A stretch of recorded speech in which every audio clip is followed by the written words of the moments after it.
As Jason Thrasher lowered his helicopter to a park with 7 firefighters aboard, he saw what he thought was another firefighting chopper battling a blaze that was threatening homes. The California Department of Forestry and Fire Protection pilot suddenly identified the object as a four-rotor drone only 10 feet from his windshield, forcing him to make a hard left to avoid a collision about 500 feet above ground, according to a report he filed the next day. "If that drone came through my windshield, I have no idea what could have happened," Thrasher said in a phone interview. "If that drone hits my tail rotor, for sure it's going to be catastrophic."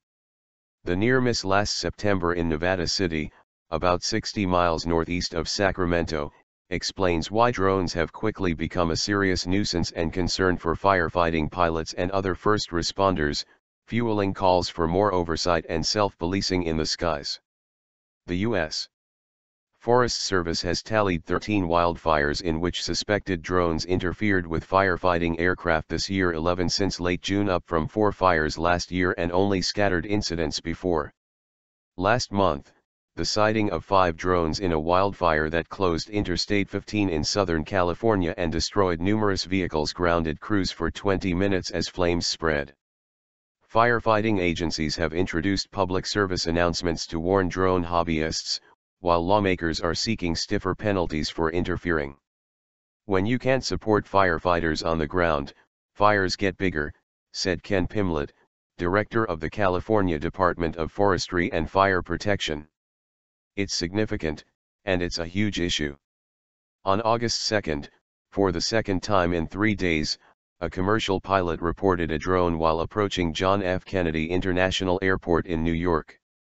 On Tuesday, as flames engulfed a Vietnamese restaurant in San Diego, the local fire department pleaded with drone operators to leave the area, tweeting, "You are interfering with fire operations." A simple explanation for the growing number of encounters is that consumer drones are more common as prices fall. The Consumer Electronics Association predicts U.S. sales will reach 700,000 this year, up from 430,000 last year and 128,000 in 2013. The industry group estimates this year's average sale price at $149, down from $160 last year and $349 in 2013. 20 members of Congress from California asked the Federal Aviation Administration last month to consider a requirement for drone makers to include technology that aims to prevent operators from interfering with first responders. One bill in the California legislature would raise fines and introduce jail time for anyone who impedes firefighters, and another would grant immunity to first responders who destroy interfering drones. Greg McNeil, a Pepperdine University law professor, likens worries about safety and ethical boundaries to concerns years ago about use of camera-enabled cell phones in locker rooms and other public places. Governments are wrestling with how to regulate a new consumer technology that can wreak havoc when misused. "Most operators who flew near wildfires were probably unaware of the dangers," said McNeil. "Others are straight reckless," he said, "perhaps motivated to get images that no one else has to sell them." The U.S. Forest Service reports potential drone sightings this year in 8 wildfires in California, 2 in Washington state and 1 each in Colorado, Minnesota, and Utah.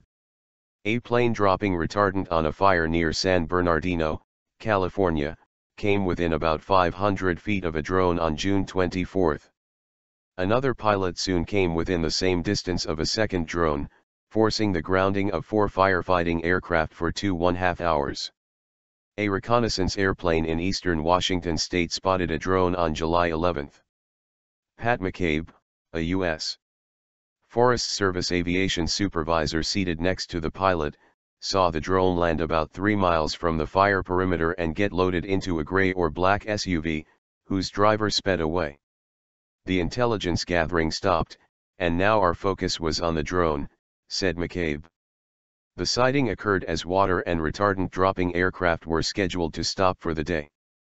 If it was earlier, McCabe said those planes and helicopters would have been grounded. A drone appeared about 200 feet from the left wing of a reconnaissance aircraft near Milford, California, on June 29. The firefighter pilot, who was about 1,500 feet above ground, left the area and was ordered to return to base. Under FAA guidelines, drone hobbyists should fly no higher than 400 feet, stay clear of stadiums and people, and avoid flying within 5 miles of airports. During wildfires and other emergencies, the FAA imposes temporary restrictions. Software, including a product from Pepperdine's McNeil named AirMap, can alert operators to FAA-restricted areas. But, some firefighting officials say, wildfires spread so quickly and unpredictably that there may be a dangerous lag before flight restrictions are in place. The prospect of public shaming may be the best deterrent, said John Resnick, spokesman for SZDJI Technology Co., one of the largest consumer drone makers. Technology can only do so much, he said. At a certain point, common sense needs to take hold.